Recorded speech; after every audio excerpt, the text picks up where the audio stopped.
into a village that's never had power before.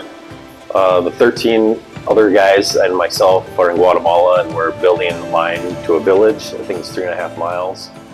We wired 30 homes, I believe. So, we started from scratch. We, roughed everything and pulled the wire and turned the electricity on for them. I expected it to be rugged, and I didn't realize how unready I was, because it was wild. It was up and down and a lot of physical labor. We had string wire with the help of the villagers over big canyons and through the jungle to get it to where we needed it to be. Long spans, 1,200-foot span was the longest. We had a 900-foot, I think 600-foot also. A lot of wires everywhere, putting wire on poles that were sticks, basically. It was whatever it was we could do to make it work. Teamwork is great. It doesn't matter. You get a bunch of guys from different states going together, and they just fall in and start doing their thing. Everybody kind of just went to work. Nobody had to explain everything. For 14 guys from all different co-ops to work together smoothly and everything, it was pretty amazing, to be honest.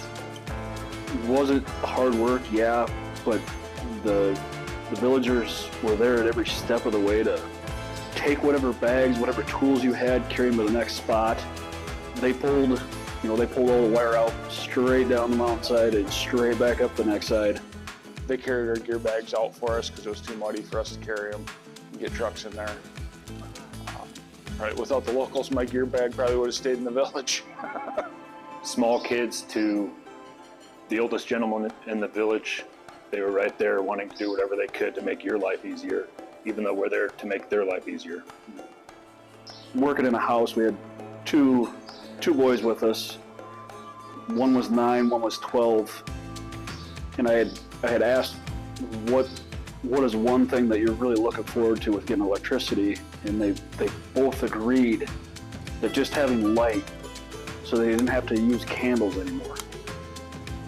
And I had also asked another gentleman, he was 53 years old, lived in the village his whole life, and he can't wait to be able to get a fridge, just so they can keep food. I can use a blender and the iron to iron the clothes, and a washer to wash our clothes. I think we are going to live a life that is different now because it was difficult without electricity. If you have the time and that want to come down to a place like this, it's an absolute blessing, and you will definitely not regret putting your time in. Step out of your comfort zone and do it. You'll see great things, you'll do great things, meet great people.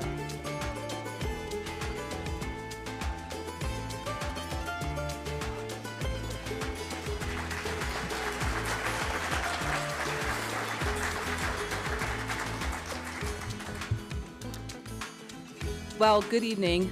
My name, sorry. Forgot it keeps going.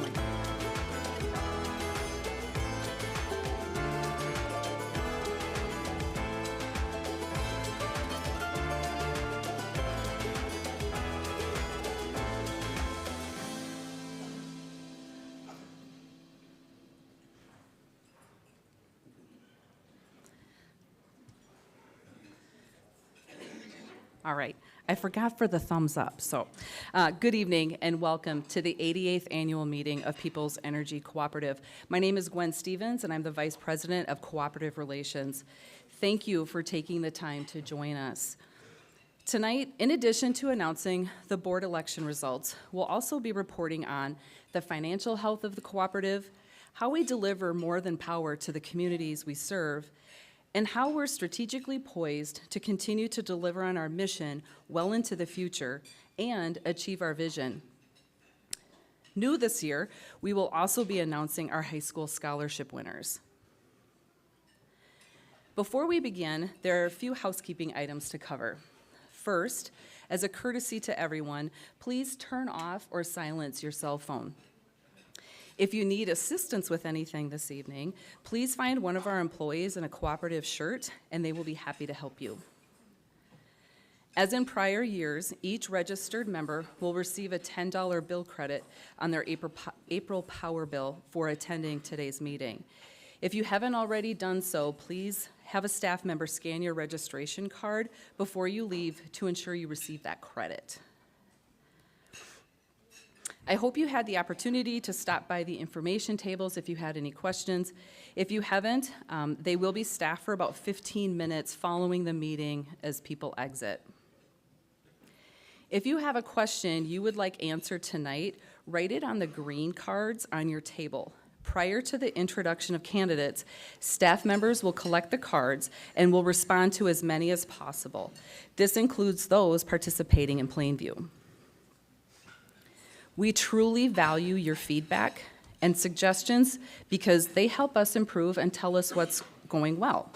So please take a few minutes to fill out the white annual meeting survey card at the end and use the yellow or summer orange, or there's like different shades of yellow and orange cards because we don't want to throw any away.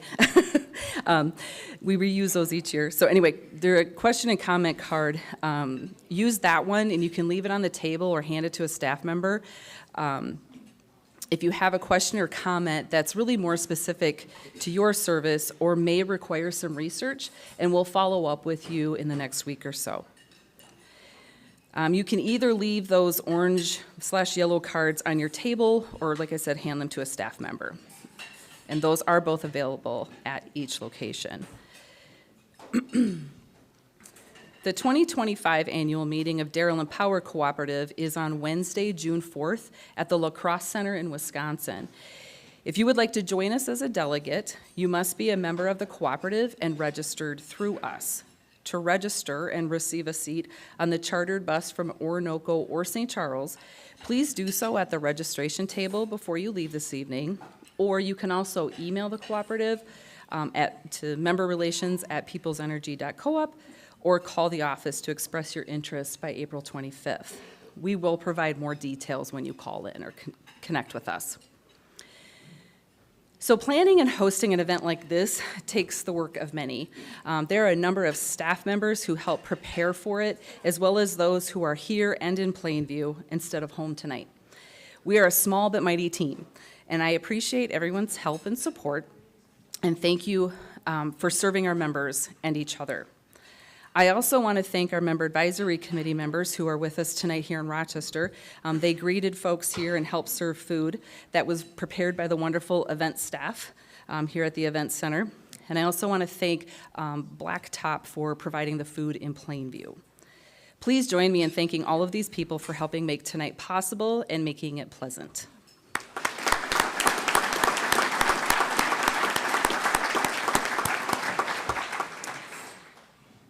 Before we begin the meeting, I'd like to introduce you to the Cooperative's Board of Directors. The board consists of 7 members elected to represent the districts in which they live. Directors, please stand when you're introduced and remain standing. Everyone, please hold your applause until all directors have been introduced. From District 1, Secretary John Craning. District 2, Vice Chair Jody Twite. District 3, John Winter. District 4, Treasurer Tracy Lauritsen. District 5, Board Chair Jerry Wooner. District 6, Darrell Director Art Frederick. And from District 7, Jeff Orth. Ladies and gentlemen, your Board of Directors.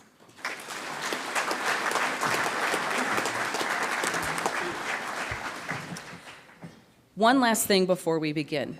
We'd like to take a moment to focus on safety. All of our regular meetings at the cooperative begin with a safety message of some sort. We want to take this opportunity to remind everyone about the importance of driving safely near work zones. Please be alert and respectful of people working alongside a roadway by always being focused on driving, slowing down, and moving over when possible. Not only is this a safe and wise best practice, it's also the law in Minnesota. The job of a line worker is dangerous enough from working with high voltage electricity. Please don't add to the danger by driving through a work zone without being fully alert, slowing down, and moving over. I had the opportunity to work with a couple of our crews this fall. I was alarmed and unnerved by how fast some people drove by. When crews ask us and our communications team to remind people year after year you know it's a problem. So, and when I was with that crew, a little mama bear bubbled up, but I kept her under control. So please spread the word and also just make it a habit to be alert in those work zones. Board Chair Jerry Wooner will now lead us in an invocation and the Pledge of Allegiance. Please stand if you are able.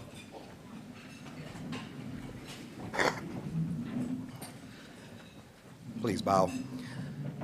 As we gather for this annual meeting, let us take a moment to express gratitude for the guiding forces that shape and sustain us, forces greater than ourselves that connect us to one another and to the world around us. We are reminded today of the strengths that come from unity, the wisdom that emerges from sharing effort, and the collaboration that inspires progress and purpose. We honor the work and vision of those who laid the foundation of this cooperative, and we reaffirm our commitment to servicing our community with integrity and care. Let us move forward with open hearts and pure intentions, seeking guidance and inspiration in every step that we take.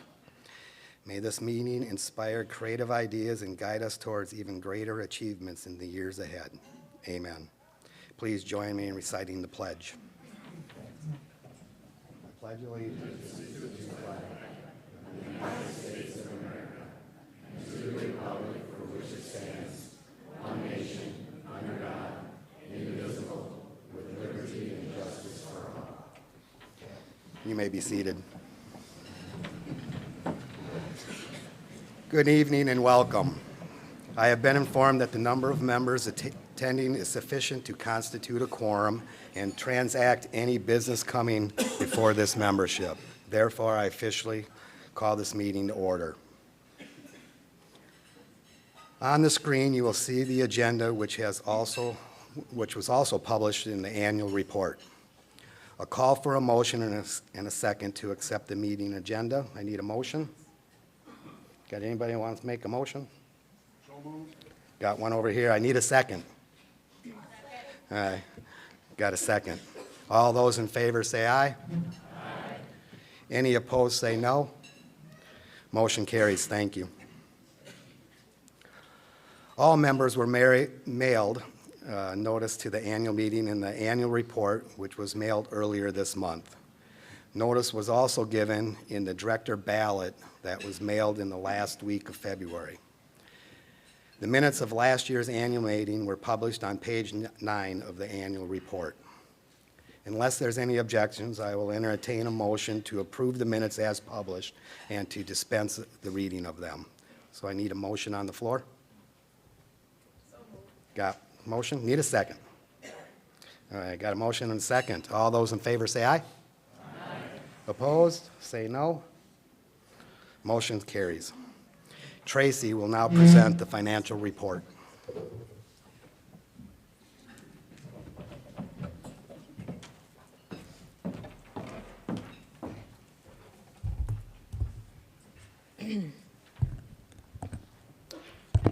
As treasurer of People's Energy Cooperative, it is my responsibility to report to you, the members, on the financial condition of the cooperative. The cooperative's financial statements are on pages 12 and 13 of the annual report. There are copies of the report on your table if you'd like to follow along as I share the results of 2024. I am pleased to report that we received a clean audit report with no adjustments from the accounting firm of Brady, Martz, and Associates. I'd like to thank the cooperative staff for their diligence in accuracy in reporting, recording, and reconciling the data that ensures a clean audit. We'll start with our statement of operations, which reports our revenues, expenses, and margins for the year. Those are located on page 12. Operating revenue was $56.4 million compared to $53.8 million in 2023. This is revenue that is primarily generated through rates charged for the 24,350 services in place that supply electricity to our members. As you can see, from 2015 to 2024, the all-in rates have only increased 2 cents per kilowatt hour, from 13.2 cents in 2015 to 15.2 cents. All in means this includes the basic service charge, energy rates, and demand charges. In the span of 15 years, that results in a 15% increase, or 1.5% annually on average. During that same time frame, inflation grew by 29%. We're always monitoring costs and financial stability of the organization to ensure that we are collecting enough revenue to deliver on our mission, to deliver safe, reliable, affordable power to our members. Last year, we projected a 4% rate increase for 2025, and I'm pleased to report that our most recent rate study, along with our 2025 work plan and budget, indicated the need for an overall rate increase of only 2.5% to meet our revenue requirements. Most members will see an overall bill increase by approximately $5 per month. As a side note, a small portion of revenue also includes other system-related revenue received from resources, like compensation from RPU for service territory annexed by the City of Rochester, pole attachment fees for telecom companies that utilize our poles to deliver their services, as well as revenue deferred from previous years to mitigate rate increases to our members. Expenses totaled $53.6 million in 2024. This includes all operating expenses and interest on long-term debt. As you can see by the chart on the screen, the cost of power is our greatest expense and represents 54% of every dollar we take in as revenue. One way you can help control power costs is by participating in our Power Down program and reducing your energy use during peak energy alerts. You can also help control our operating expenses by enrolling in paperless billing and utilizing an electronic payment option, such as paying your bill through autopay or from checking or savings accounts. The cost of purchased power last year decreased compared to 2023. The decrease is attributed to lower market costs and lower generation input costs, such as natural gas in 2024, as compared to 2023. As I stated previously, purchase power is our largest expense and represents about 54 cents on every dollar we take in. It's encouraging to see a decrease in purchase power costs, especially as we face rising costs in all other supplies and services.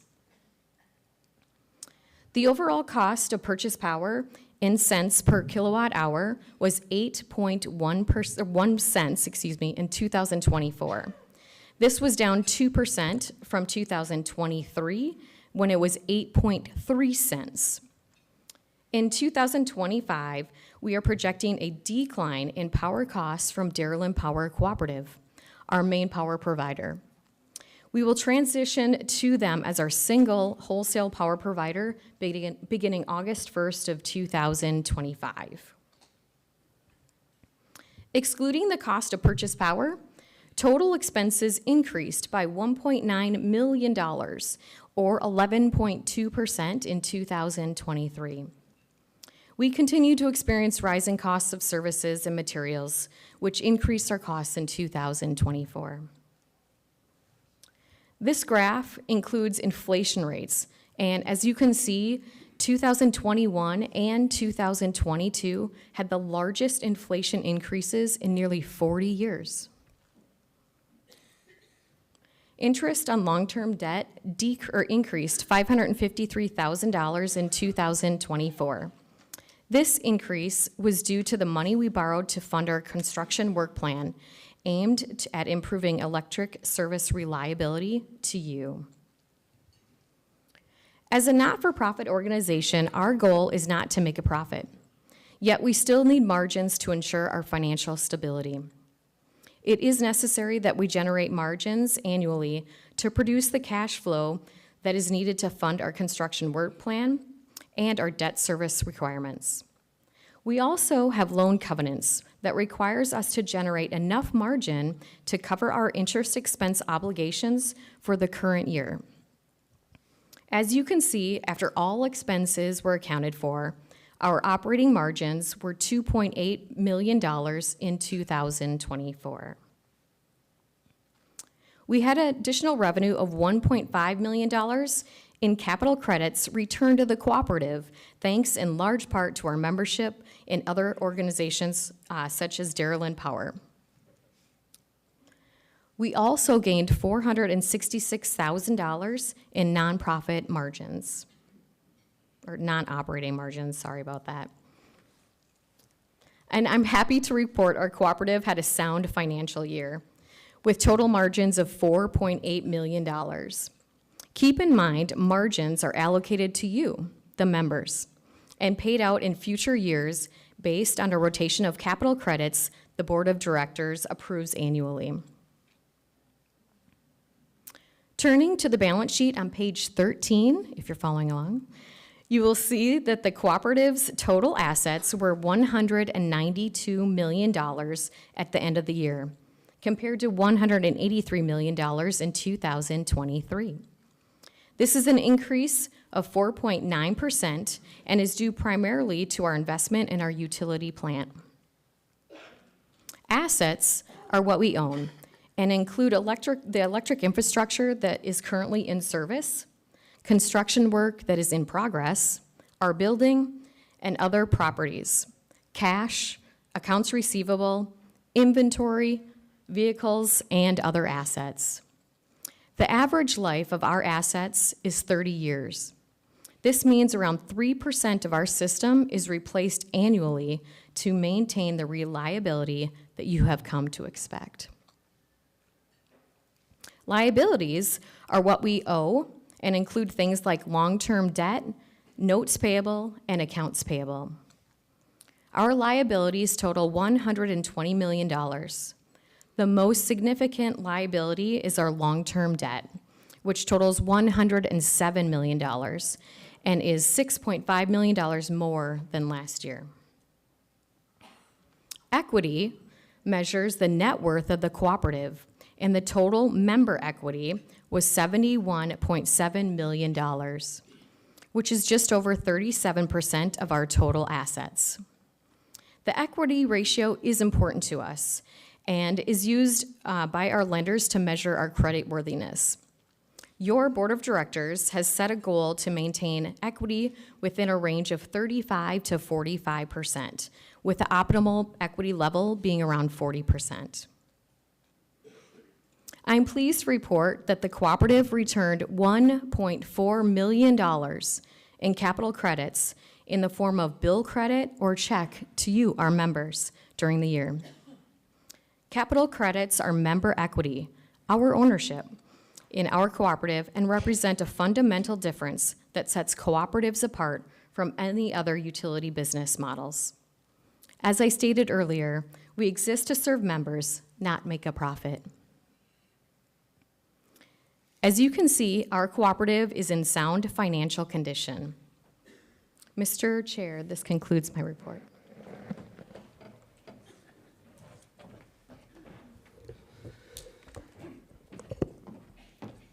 Thank you, Tracy, for the financial report. When this cooperative was formed nearly 90 years ago to provide electricity for rural communities and farms, it transformed lives. Electricity provided modern conveniences that made life easier and farms and businesses more productive. Today, we still make life easier and more productive by providing reliable electricity.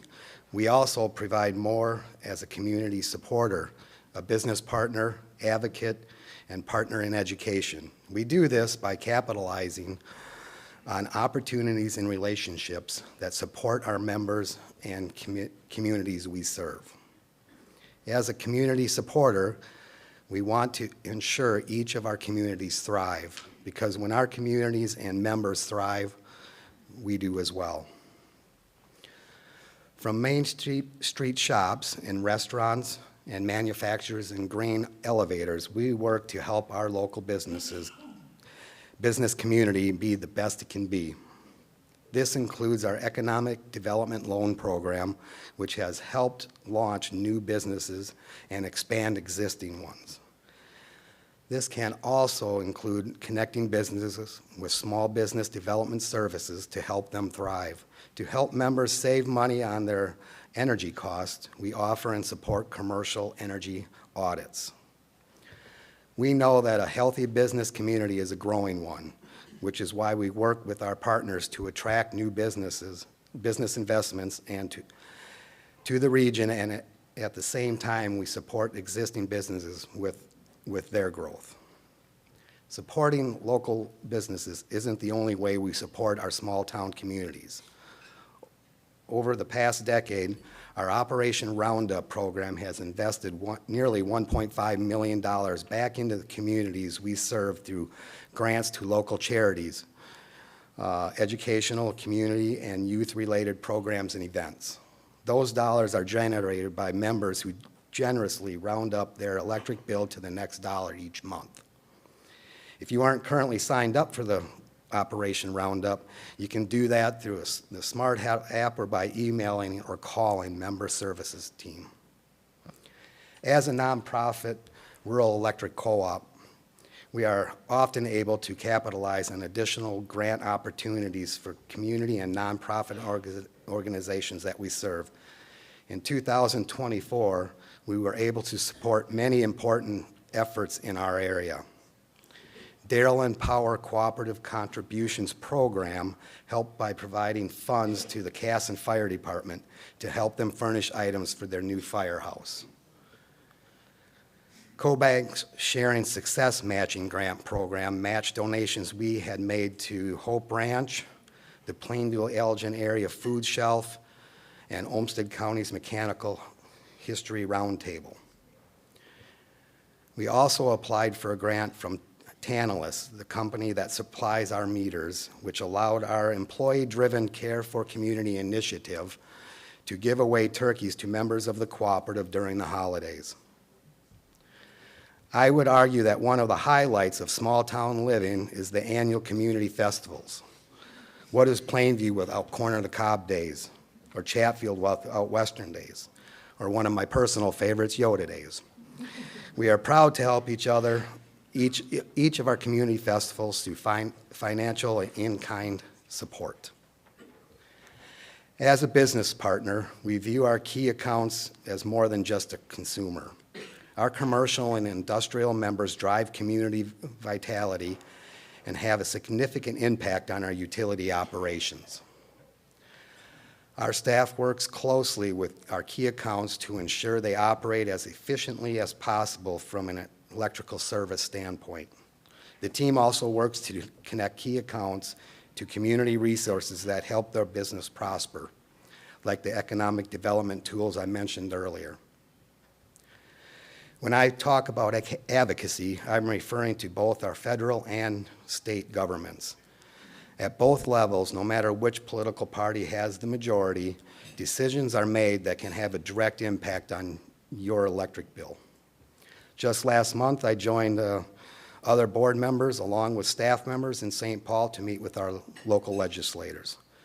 The conversations were friendly and productive. We discussed our 2025 legislative priorities, which are correcting improperly applied property taxes, modernizing net metering, and repealing the nuclear moratorium in Minnesota.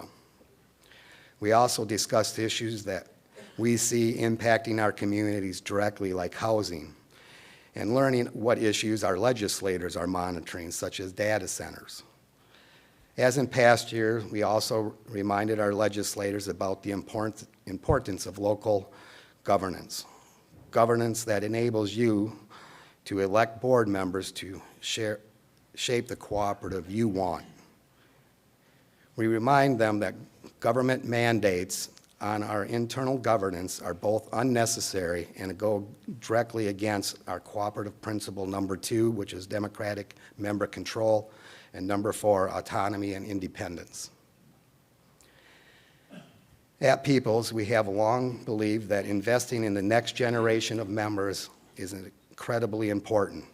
Later tonight, we will recognize 59 graduating high school seniors with $1,000 scholarships to help them fund the next chapter of their education.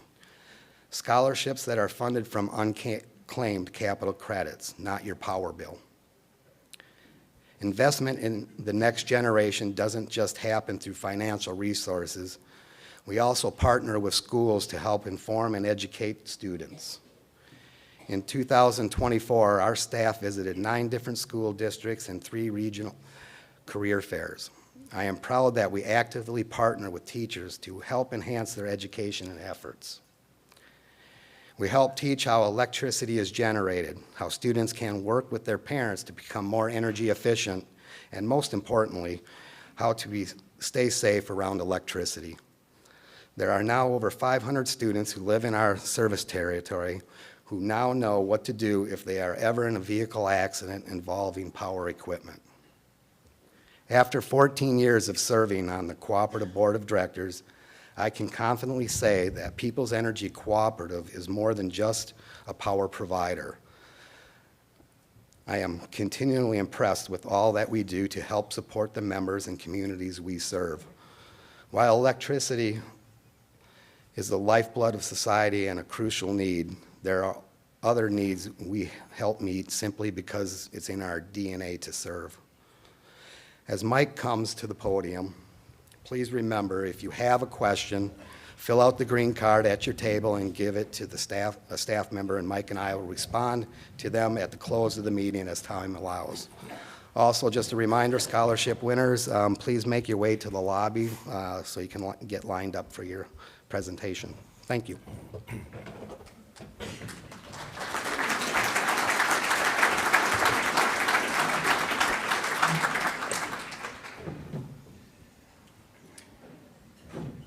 Good evening, and thank you for attending. I started working at the Cooperative as the Chief Financial Officer in September of 2011. As I look back on those 13 years, it's gratifying to reflect on how we've grown as an organization in size and operational excellence. Back when I joined the Cooperative, we were in our building on Highway 14 East. We had 11,540 members. We had 98 million in total assets and 52 employees. Today, we're located in Orinoco. We have over 20,000 members, 192 million in total assets, and 66 employees. That's a 76% increase in members, 96% increase in assets, and 27% more staff. In 2011, that growth was not looking possible. Back then, a major concern was the loss of members as the growth of Rochester continued to erode our service territory. In January of that year, we lost over 900 members due to annexation at a time when growth was already slow. We weren't growing, we had shrunk, and we're looking for opportunities. Our options and our prospects were limited. Thankfully, in 2012, an opportunity presented itself. Alliant Energy was looking to sell its service territory in Minnesota, and we jumped on it. It took 3 years, a lot of hard work, long days, and a great deal of cooperation among 12 cooperatives to buy the service territory, but it was well worth it. In 2015, we made up for the losses due to annexation by increasing our membership 60%, and have been growing ever since. The decisions your board has made over the years have built a firm foundation on which we operate today. Decisions that weren't always easy or popular, but were made with the best interest of the cooperative at their core, and always with an eye on the future. Strategic planning has been a partnership between the board and the executive team that has set us up on a path of continual improvement and prepared us for the future. As you see, whenever we put together a strategic plan or make a major decision, we think about the long-term impact and if it will help us deliver on our mission and achieve our vision. Over the years, our strategic plans have had goals that have helped us build a foundation we stand on today. Like any business, many of them focus on key resources such as people, finances, physical assets, and technology. Our people resources include you, the members, the board, and employees.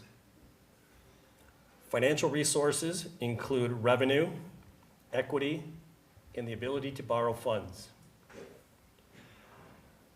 Physical resources include assets like the electric grid we operate. They include our building, fleet, and tools.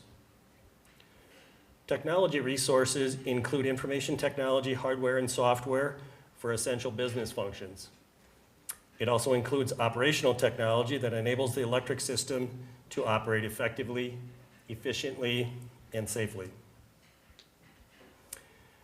While at the Cooperative, I've been impressed by how our team has developed plans and programs that enable us to better serve our members, provide more reliable electricity, and utilize technology to do it more cost effectively.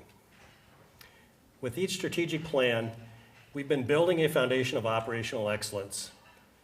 What were once strategic goals are now plans, processes, tasks that are woven into the fabric of what we do day to day. Earlier in my presentation, did you notice how we've had an increase of 76% in members, 96% increase in assets, and only added 27% more staff?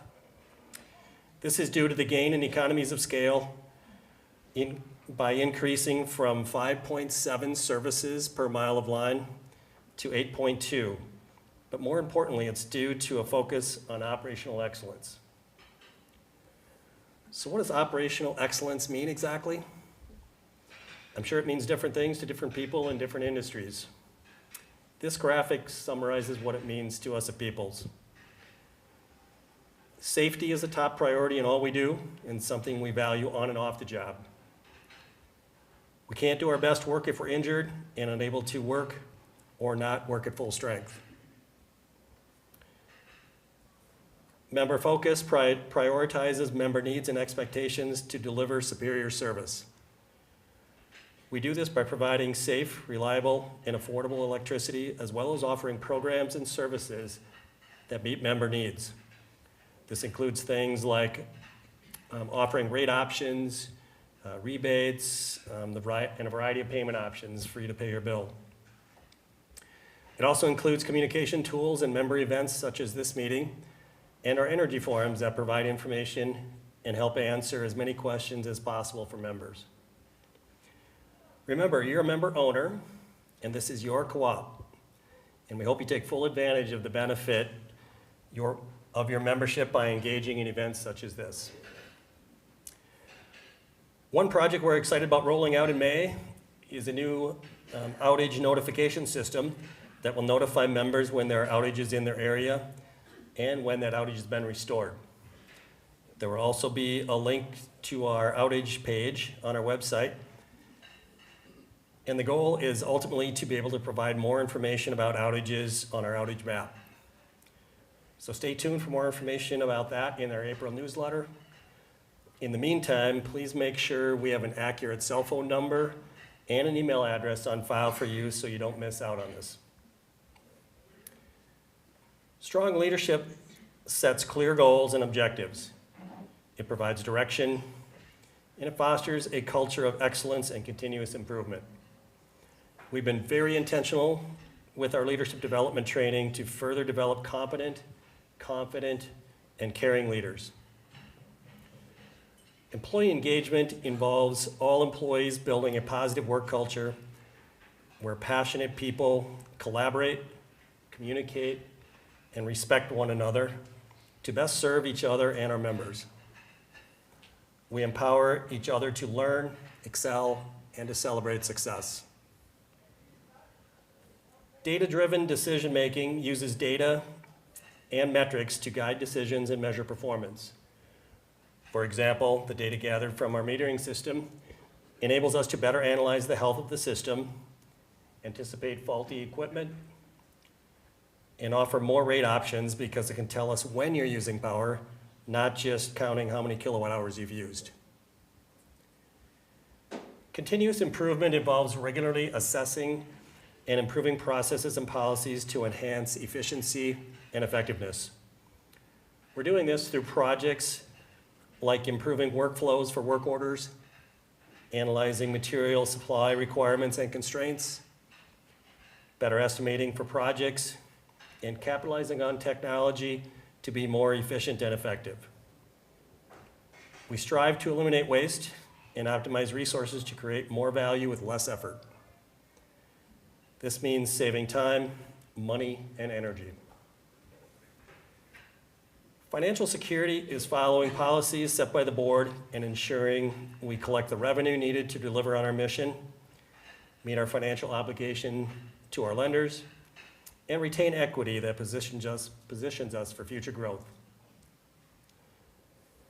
This is also what drives the need for rate increases. While I know no one likes to pay more for anything, I want you to consider the value of electricity. This graph shows the average cost of electricity per day for an average rural residential member compared to other everyday technologies we use. And you can see that on the table toppers that you have on your tables. Let me point out that electricity is required for all these other things to be used, by the way. Since 2012, inflation in the US has risen nearly 29%. You heard that from Tracy. Many of our costs, such as cost of power, transmission of power, labor, and materials were no exception. In fact, since COVID, the cost of construction material we use has risen significantly. Despite these cost pressures, we've managed to keep rate increases to you, the membership, to only 11.5% over that same time frame. Efficient use of our resources is the goal every day and is the reason rate increases have been far less than the rate of inflation. Agility is being flexible and responsive to change. We serve in a 24-hour, 365-day-a-year environment, and the weather, legislation, and the needs of people can change the trajectory of our days and weeks. The to-do list you start with on the day or the week can change in an instant, and we must be able to adapt. In December, your board adopted a new strategic plan, one that wouldn't be possible if we hadn't built a firm foundation. I would be remiss if I didn't acknowledge the work of my predecessor, Elaine Gary, and the boards of her era, as well as the staff that looked to the future to get us where we are today. Our strategic plan is a proactive one that I believe will take the cooperative to the next level. As I indicated earlier, we had a nice growth spurt in 2015, and we've been growing ever since. We went from a stage where we were kind of surviving on to growth, and now I believe we're positioned to thrive. Our plan includes formally identifying and mitigating organizational risk. We are currently working on establishing an enterprise risk management framework to help us identify risk, determine our risk tolerances, and apply strategies that will define mitigation actions. Our second goal is to establish technology roadmaps that identify the benefits of enhancing technology that bring value to the cooperative and its members. One roadmap is a 10-year plan for operational technology, and the other is a 5-year information technology plan. Both will assess the benefits, value, and risk of enhancing technologies and ensure operational efficiencies and security of our systems and reliability for you. The third goal is to establish a strategic workforce plan. This plan includes succession planning, developing career pathways for employees to meet the needs of the organization, and also developing backup plans and documented work processes to ensure business continuity. Part of this plan includes preparing for my retirement which I plan to do at the end of 2025 or early 2026. The board is already working on the plans for my replacement. Our system reliability goal is to establish a reliability roadmap that will identify risk and mitigation strategies that minimize their impact on the electric system reliability.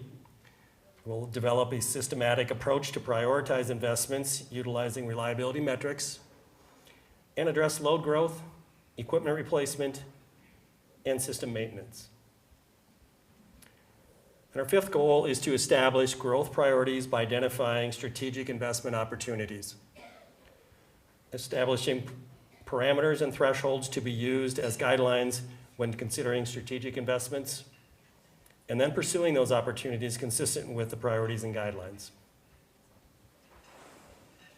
I hope by sharing all of this with you that you can see your cooperative as a firm foundation and is poised to launch into the future. It's been an honor and a privilege to serve you. I'm very proud to work at Peoples and eternally grateful for the opportunity to serve you, the membership. Before I turn the mic over to Mike Hintz to announce the results of the election, I'd like to remind you to give your green question cards to the employees in the room and remind the scholarship winners to line up in the lobby. If you're still in this room, get out there. Okay. To introduce this year's candidates and announce the results of the election, please welcome Mike Hintz, the chair of the nominating committee.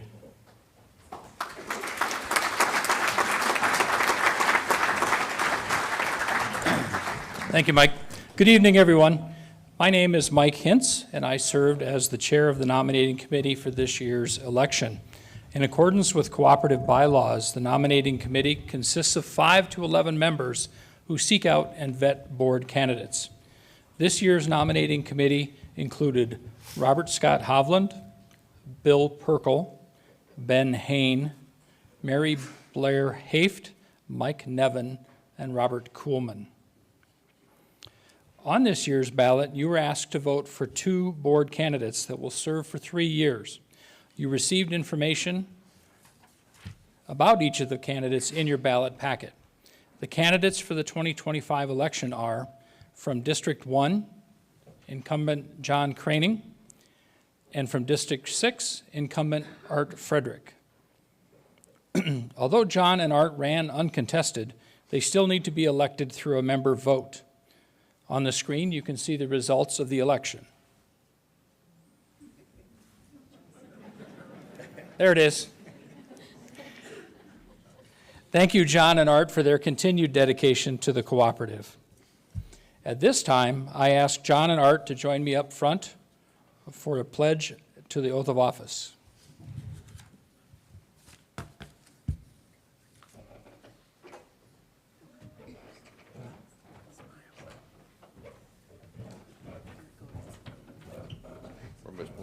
Sure, right there. Right. Gentlemen, please raise your right hand. Having been duly elected as Director of Peoples Energy Cooperative, do you solemnly swear to perform the duties as directors of the cooperative to the best of your ability and in conformity to the Constitution, laws and regulations of the United States of America and the state of Minnesota, as well as the articles of incorporation, bylaws, and policies of this cooperative? If so, please answer by saying, I will. I will. Thank you. You may be seated. You didn't memorize it. I didn't.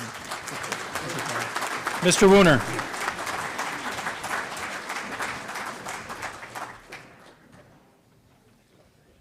Thank you, Mike, and congratulations to John and Art, and thanks to all the members who voted in this year's election.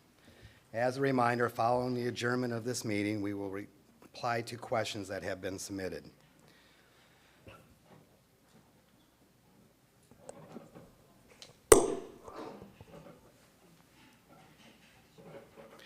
Mike forgot to shut his mic off.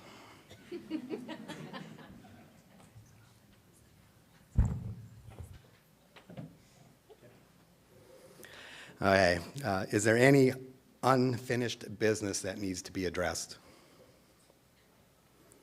Is there any new business? Seeing there is no further business, I would entertain a motion and a second to adjourn the meeting. Need a motion? We've got a couple. Is there a second? Got a second, thank you. All those in favor say aye. Aye. Opposed, say no. Hearing none, motion carries and the meeting is officially adjourned. Gwen will now announce the scholarship winners, and then after that, we'll answer any questions.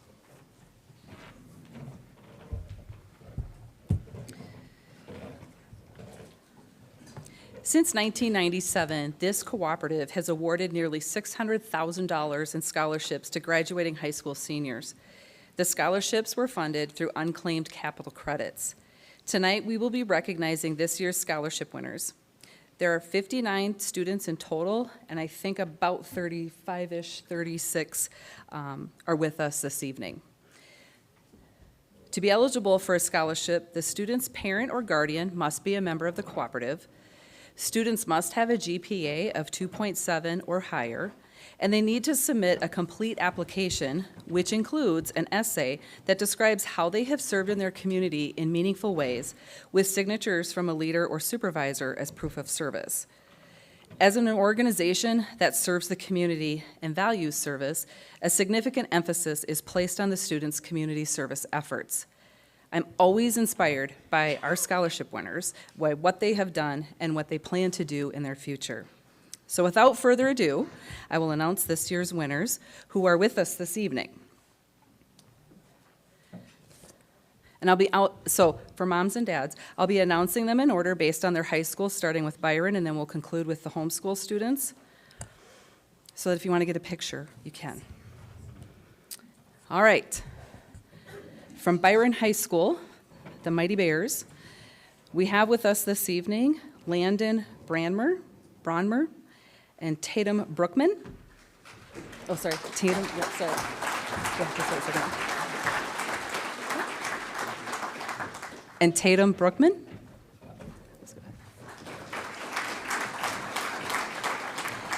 From Chatfield High School, we have 4 Gophers winners. With us this evening are Carly Bakken,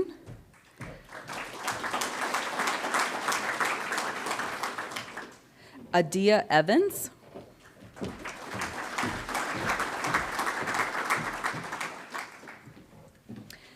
Aviana Thompson,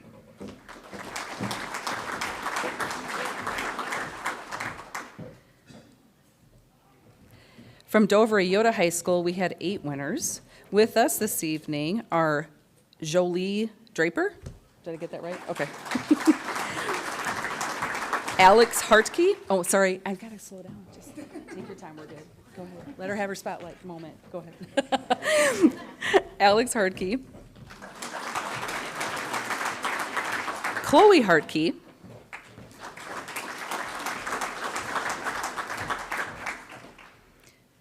Haley Herman. Miranda Palmby.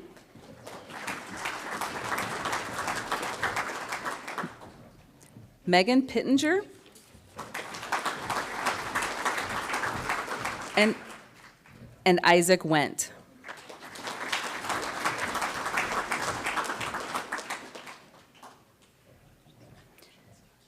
From Grand Meadow High School with us this evening is Alyssa Peterson.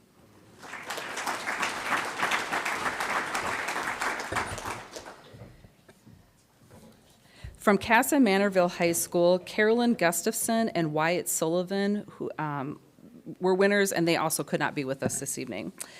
All right, so go ahead, that's fine. They might watch this on YouTube later, right? Okay, so from Pine Island High School, we had 9 winners. With us this evening are Ashley Peterson,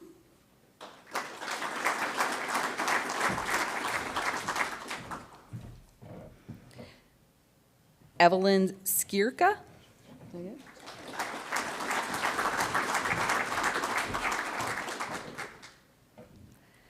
Zoe Zossel.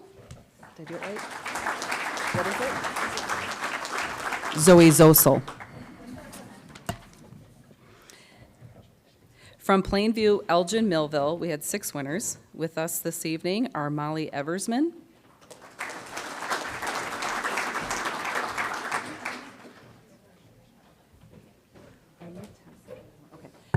Tessa Kellner,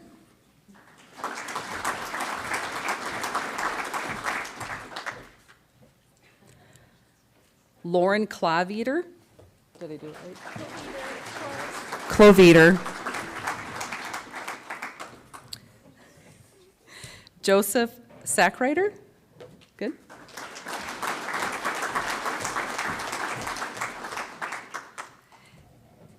Emma Tentis.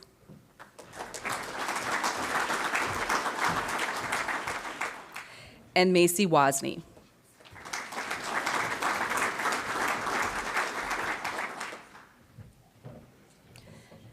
From Rochester Century, we had 6 winners. With us this evening are Cole Broden. Did I say it right? Okay.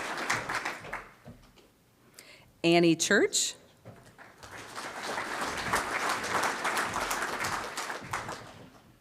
And Eliza Rutledge.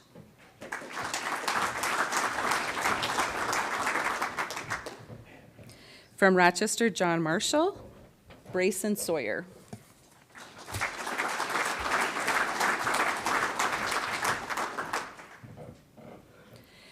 From Rochester, Mayo, Marley Hoekstra.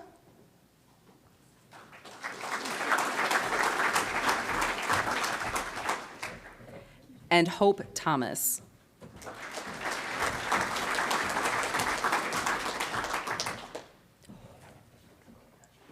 Okay. From St. Croix Academy, Addison Degener. She was not able to be with us tonight, but she was a winner from St. Croix Academy. All right. From Stewartville, which is our largest community in our service territory, we had 12 winners. With us this evening are Olivia Garnatz. Did I say it? Zach Hansen.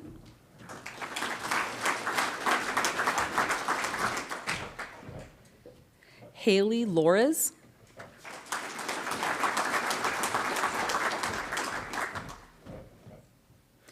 Alexandria Lennon.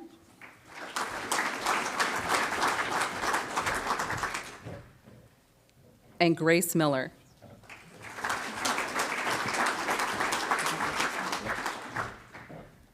We can do it at the end. We'll do it at the end, okay. From Winona High School, Keely Meyer, who was not able to attend this evening. And last but certainly not least, we have 2 homeschool students, or excuse me. No. 2? Yeah, okay, sorry, okay. Kelsey Dickey.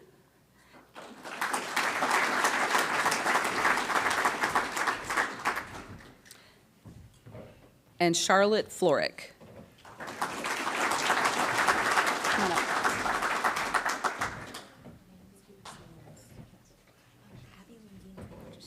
Okay. And here is Abby Lindeen from Rochester Lourdes.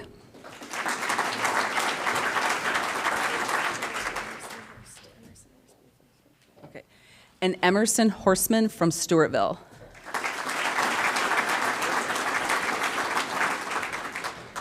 All right, congratulations to all of this year's winners, and best wishes on your future endeavors. And hopefully this was a good training practice for graduation day.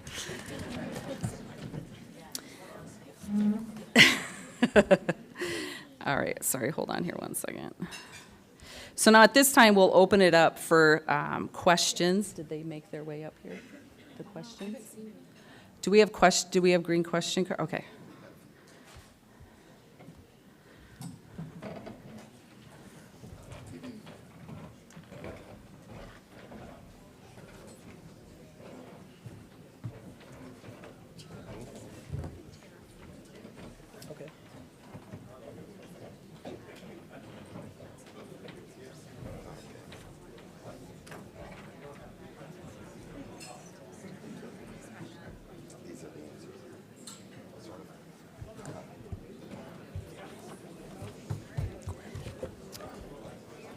Okay, I'll start with the first one here. The first one is, what will the Canadian power limitations affect our power supply in the northern tier? I'm thinking what they might be getting at here is the tariffs. A lot of people have question about the tariffs. Canadian supplied power in the upper Midwest, which is the MISO region, the Mid-Continent Independent System Operator. The power that comes from Canada is only about 1% to 2% at any given time, so it's going to have very minimal effect, even if there's tariffs on it. So that's the answer to that. Jared? First question I have here, if Minnesota ever lifted its nuclear moratorium, how many years would it take to build a small-scale reactor, assuming no holdup with permitting? The reactor should be built in the same location as a mothball coal plant. Right now, there's currently a nuclear power plant being built in Georgia. It's been approximately 12 years, but small nuclear modular reactors would probably be less than that, 10 years or less for sure. And then, yeah, I mean, building on a mothballed coal plant or a coal plant site that has been torn down is probably a good area to build it, but that'd be up to the power supplier, of course. Okay, the next one's from B. Peterson. So I've got 3 questions here. A couple of them have already been answered with the question about Canada again, and also how much does Dairyland get from Canada. So it's the same MISO percentage that comes from Canada is what Dairyland gets from Canada. So there's another question there. Is the headquarters campus paid for? The headquarters campus is not paid for. We took a 30-year mortgage on that, and it was at the lowest interest rates in the history of the cooperative. The very first, I remember this vividly because I was here, the very first loan we took out at the cooperative in 1936 or 37 was at 2.6% interest. The entire percentage rate on the mortgage for the building was exactly that, 2.67%. So we built it at the right time at the lowest interest rates in history, so, but it is not paid for. And we've laddered it out over 30 years on a mortgage just like you do at your house. And then one more question from Peterson. They were ambitious. Any plans for data centers to support AI? Well, we have an obligation to serve, so if a data center comes into our area, we will definitely serve them. One of the concerns that's happening in our industry in general is power supply capacity there's a shortage of it, and with these data centers for AI, they need a lot of power, need a lot of capacity. So in our industry, the challenge is to find enough capacity to serve all of you while also serving data centers. So just know that we will prioritize capacity to our members over AI data centers that come in. However, we do have an obligation to serve everybody. So we will work closely with Dairyland, our power provider, to have the appropriate capacity we need to serve everyone. Next question I have, when a city annexes farmland to build buildings and houses, to get power to these properties, who pays to help get the power to the property? Right now, so the power would continue to be supplied by PUC or PEC until the service territory actually changes over to the PUC if you're talking Rochester. And any further extensions from there, Rochester would supply the building out of that because it's now in their service territory. The other part of this question is pertaining to Plainview, and apparently they're talking about a new annexation south of town in Plainview. That wouldn't make a difference if Plainview annexed anything off. The PEC, which is your power supplier, already supplies power to Plainview, and there's no difference between them and the country, so you'd still remain with a PEC customer there. Okay, and I've got some questions from the Plainview site here. So the first question is, how much for a new truck? They're expensive. Some of you laugh because you probably know. Large bucket trucks and digger trucks, which we have a bunch of them, they're right now about $350,000 a piece. And the next question is, what's the wait time for those trucks? Right now, it's about 2 years. So we typically have had a budget cycle where we put something in a capital budget, we can get it within 12 months. And we've had to go to our board and get prior pre-approval for the next year's budget on our capital spend in order to order trucks that take 2 years. So that's been a little bit challenging during the supply chain issues we've seen in the last few years since COVID. And what is the lifetime of those trucks? We try to run our trucks 10 years. In the past, we have tried, many years ago, we tried to stretch that out to 15 or 20 years, and we end up running into maintenance problems, and then the residual salvage value is not worth anything, and we run into safety concerns. So we try to limit them to 10 years. There are some trucks that use more just the PTO and don't run down the road for a lot of miles. Those trucks can probably run a little bit longer, but we try to keep it to 10 years. And then does equipment transfer to new fuel sources such as diesel, propane, or electric, or all of ours diesel? I think what they're getting at is, do we have any electric vehicles or anything that's not diesel, such as propane or electric? And we do have, we don't have any electric trucks in our fleet yet.